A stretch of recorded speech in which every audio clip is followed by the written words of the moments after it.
Retour des vraies voix avec Philippe Bilger, Caroline Pilastre et Boris Faure. C'est un sujet tabou. Les hommes battus. Il y a tout un dossier aujourd'hui dans le Parisien, aujourd'hui en France. Puisqu'on parle souvent des violences intrafamiliales, mais en Ile-de-France, 20% de ces violences ont pour victimes des hommes. Des hommes jugés plus sévèrement pour les mêmes faits que les femmes. Nous sommes en compagnie de Jean-Paul Récapet, trésorier et permanent téléphonique de l'association SOS Hommes Battus. Jean-Paul Récapet, bonsoir. Bonsoir. 20% d'hommes parmi les victimes de violences conjugales. Quand on entend tous les discours tenus à ce sujet, on n'imagine pas un tel chiffre. Alors le chiffre, je dirais, est un peu faux parce qu'on parle, si on prend les scientifiques, de 50%. Il y aurait autant d'hommes battus, d'hommes violents que de femmes violentes. C'est tout. La violence fait partie de l'être humain. Alors, justement, dans ce dossier, dans le Parisien, il y a on souligne la différence de traitement devant les juges. Est-ce que quelque part, un homme n'est pas plus facilement présumé coupable et une femme plus facilement présumée innocente pour ce type de dossier ? Ah, tout à fait, tout à fait. Un homme, si vous voulez, dès qu'on va à la gendarmerie, à la police, le procureur, tout le système, un homme est coupable, une femme est victime. Philippe. Et on reste toujours dans ce système-là. Tout est orienté dans ce système-là. Philippe Bilger. Alors, je trouve que la formidable organisation des vraies voix est parfois un peu agaçante. Parce que vous m'avez confisqué le sujet que j'avais l'intention de proposer dans 2 jours, mon cher Philippe. Et bam. Et donc, vous lisez trop bien les journaux également. Oui, mais je lis votre pensée aussi, hein. Pour être là sérieux, je suis tout à fait heureux de voir traiter ce sujet parce que, bien sûr, les violences commises sur les femmes sont scandaleuses de la même manière que les véritables violences commises sur quelques hommes. Vous avez rappelé les statistiques, Philippe. Mais d'une certaine manière, je suis encore plus frappé par les violences commises sur les hommes pour la raison suivante. C'est que le profil habituel de l'homme dans l'esprit public est assimilé un petit peu à une forme de force, d'énergie, de supériorité, de contradiction totale avec un sentiment de fragilité et de faiblesse.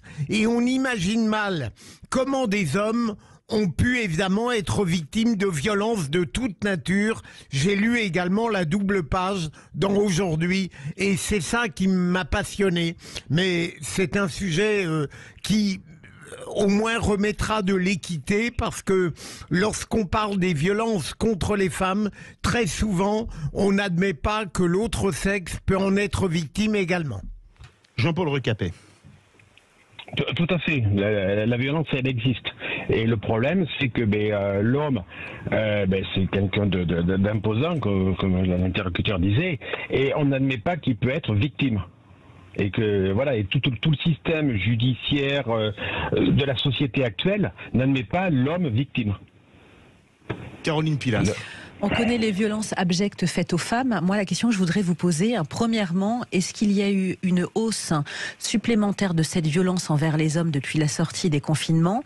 Et ça se traduit comment en termes de violence? C'est de la violence physique et psychologique ou plus l'un ou l'autre? Alors, avant de donner la parole à Caroline Pilastre, j'ai lu dans le dossier une chose incroyable, une femme qui plante un coup de couteau en céramique dans le cou de son mari. Pour se défendre, il lui met un coup de poing et il est mis en examen pour violence volontaire sur conjoint. J'ai trouvé ça hallucinant. C'est à vous, Jean-Paul Récapet. C'est le système judiciaire actuel où on n'admet pas la violence Enfin, on n'admet pas.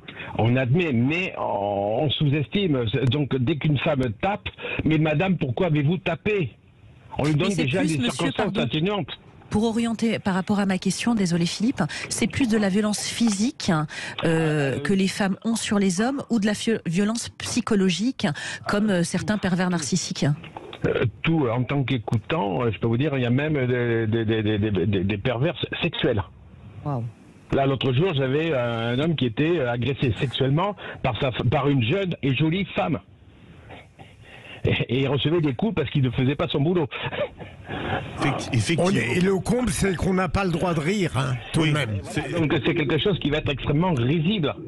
Et voilà. Et alors que bon, il prenait des coups. Enfin, à l'origine, c'est une sexologue qui m'a appelé pour ce monsieur. Boris Faure. Oui, moi j'ai applaudi devant MeToo, devant Balance ton porc, parce que je pense qu'effectivement on avait en France un vrai problème de violence masculine qui était sous le tapis, et donc je me dis sans problème féministe pour ces combats. Mais c'est vrai que il y a un certain féminisme en France très radical, parfois trop radical, qui à un moment a semblé dire que l'essence masculine était en elle-même porteuse de violence. Et c'est pas, à mon avis, c'est pas ça la vérité. C'est comme vous l'avez dit, monsieur, les personnes peuvent être violentes. L'organisation sociale peut-être fait que parfois, souvent, les femmes sont victimes de violences, mais les hommes subissent aussi ces violences-là. Et je pense que, à cet égard, je salue votre action et celle de votre association. Ça rétablit un petit peu la balance, si j'ose dire. Et je vois l'autre jour, on a même été contacté par une association de femmes qui sont perdues parce qu'ils ont énormément d'hommes qui appellent. D'hommes battus qui appellent. Une association de femmes battues. Parce que les hommes ne savent pas où s'adresser. Il n'y a rien. Il n'y a aucune structure. Mais on m'a souvent dit, je vais aller dans le tabou du tabou, excusez-moi, que souvent les hommes battus ne portaient pas plainte et régulièrement par l'humiliation que c'est, bah oui. et régulièrement se suicidaient. Est-ce que c'est une réalité? Mais tout à fait, mais tout est fait pour. Vous pouvez pas. Déjà, c'est difficile en tant qu'homme d'aller porter plainte par une femme qui fait la moitié de vous en disant c'est elle qui me tape. C'est déjà difficile. Et en plus, quand vous rentrez dans le système pour le faire, personne ne vous croit. Vous allez à la gendarmerie, on se moque de vous. Vous allez au procureur, classé sans suite. Vous allez au tribunal, le dossier est classé. C'est la réalité. Alors il y a quelques cas. Comme vous êtes permanent téléphonique de l'association SOS Hommes Battus, quel est le message qui revient le plus souvent? Ils veulent protéger les enfants. Ils supportent tout pour protéger les enfants. Oui. Je supporte tout pour mes enfants avant tout. Bon après. Et après vous avez la justice qui vient casser le bonhomme en plus, quoi. Moi j'entends cette logique de la honte dont parlait Philippe à l'instant, avec ces hommes qui n'osent pas et qui vont même à des extrémités terribles, et ces papas qui cherchent à protéger les enfants avec une justice, c'est vrai, qui est déséquilibrée dans l'attribution en fait. En cas de divorce, on sait très bien que la garde, 8 ou 9 fois sur 10, elle est attribuée aux femmes. Oui. C'est ainsi. Il y a peut-être une réflexion aussi à mener de ce côté-là. Le mot de la fin, Jean-Paul Récapet, il nous reste une minute.